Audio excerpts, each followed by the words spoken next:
ग्वालियर में माता पिता की संपत्ति हथियाने के लिए कलयुगी बेटे ने बुजुर्ग पिता पर फायरिंग कर दी। पेट में गोली लगने से बुजुर्ग रमेश पांडे घायल हुए हैं। उन्हें गंभीर हालत में ग्वालियर के जरारोग्य चिकित्सालय में भर्ती किया। आरोपी रामकुमार पांडे मौके से कट्टे सहित फरार है।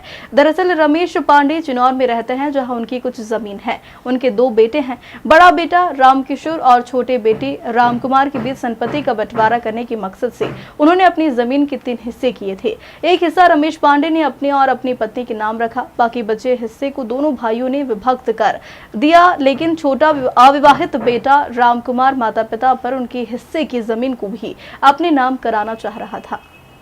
अभी चिनौर थाने में एक जानकारी प्राप्त हुई है कि चिनौर में एक पिता पुत्र का ज़मीन को लेकर विवाद हुआ है।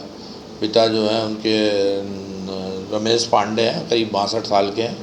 उनके पिता और उनकी माता दोनों के साथ में उसने मारपीट करी है और गोली चलाई है उनके ऊपर।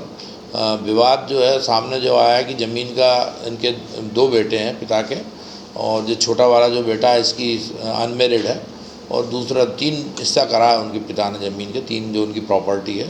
तो जो पिता के हिस्से में, माता पिता के हिस्से में प्रॉपर्टी आई है, उस पर से वो उन पर दबाव बना रहा है कि वो भी मेरे नाम से की जाए।